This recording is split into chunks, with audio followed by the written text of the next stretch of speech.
Rupa-rupa kecap dina basa Sunda bagian 2. Ayeuna urang nyebutan rupa-rupa kecap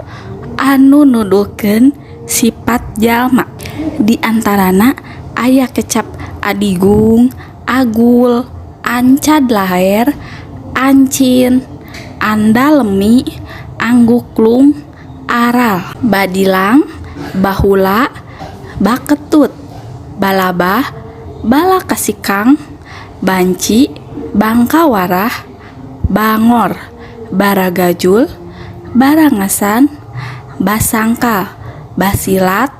bawel, bedang, berawit, biko,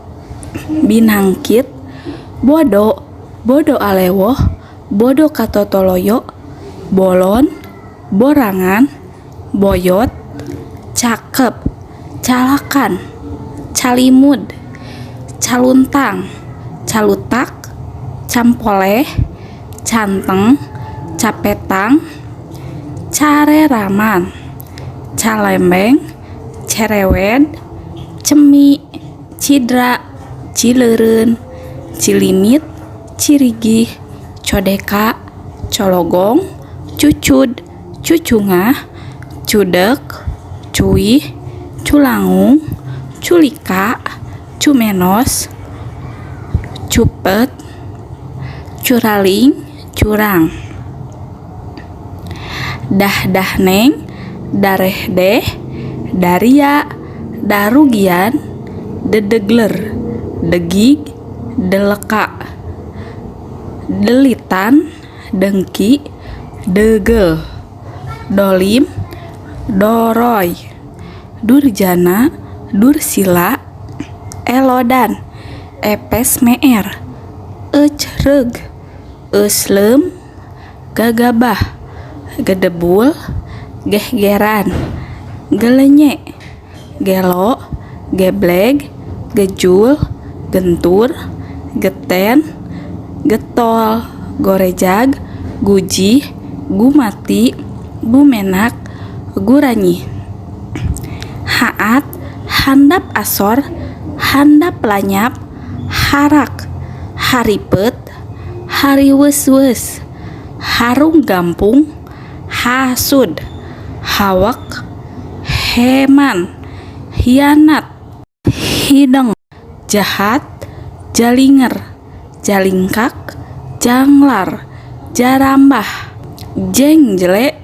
jete, joledar, jucung, judes, jujur, kancolah, karooh, kecing, kedul, kesit, kekerewet, kodomoyo, koret, kumed, kuuleun, lalawora, lancalinci, lancang, leleda, lelewodeh, lengle, lenggotan, leukeun, leumpeuh yuni, lihai, limperan, linglung, linyok, liwar, luhung, mencedel, medit, melencing, melit, merewedeng, motekar,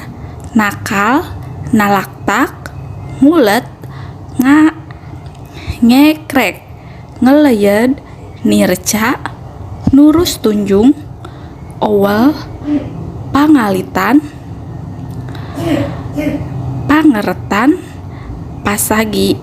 pertentang, pepeleukek, poksang, rancage, rancingeus, rewel, rewog, reueus, ririwit, rucah, rucita, sabar, saliwang, singer, sombong, someah, sompral, sonagar, sonagar huma, songong, suhud, taledor, tamelar, tanginas, tanggoh, telenges, tulaten, wacis, wandu, wani, wanter, wijaksana. Tah eta rupa-rupa kecap anu nuduhkeun sifat jalma.